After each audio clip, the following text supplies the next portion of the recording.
naate jalale ke sadame loguma igate nanganaate jalale ke sadame loguma lupuke naate jalale ke sadame loguma lupuke naate jalale ke sadame loguma jalala sargera kanama isaka ke nagarre kokoma oh lopuke naate jalale ke sadame loguma lopuke naate jalale ke sadame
Amen.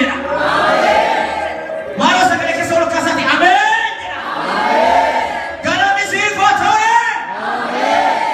Hallelujah.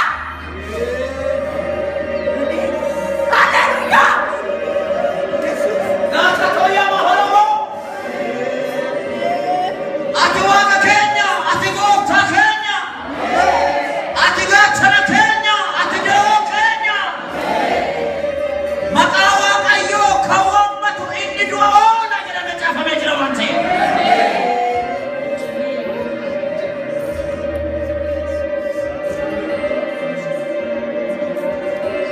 hirreke numase harkake numase jachake numase sagale ke numase inni wanjoja sagale keti inni kafile bisa umnaketi makago to Yesus ingala disibato amen.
His faith, Yahweh Kaisen. Alta Fayon, his faith, Nigga,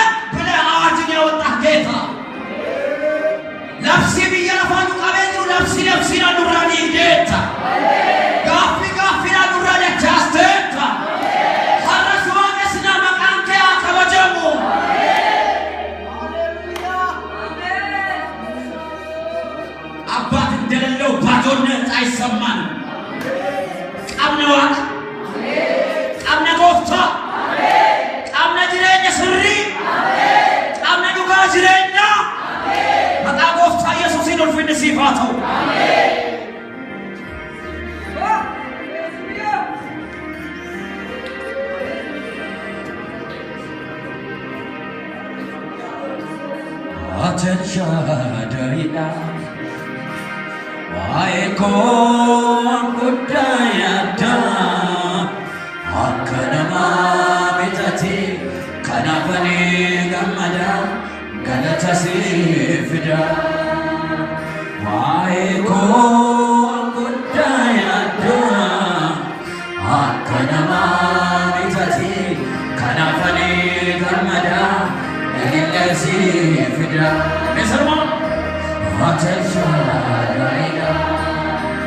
Wae kon budayata Akkanama bitati kanafani gammada galata Wae kon budayata Akkanama bitati kanafani gammada galata sifida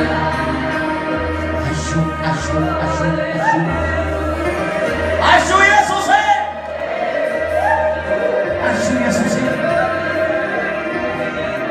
Wae guyana maqaan kee ulfaatu Wae yeroo kana maqaan kee ulfaatu Wae obboloota maqaan kee ulfaatu Wae jireenya keenya maqaan kee ulfaatu Waan nuti dubbattee maqaan kee ulfaatu Waan nu waaqeffatamtee maqaan kee ulfaatu Waan walitti nu sassaabdee maqaan kee ulfaatu Egaa mana keenya eebbisi jireenya keenya eebbisi mana keenya eebbisi ulfinni siif haa ta'u galanni siif haa ta'u Jannatamaa ilma kee gooftaa keenya Yesuus Kiristoosiin Ameen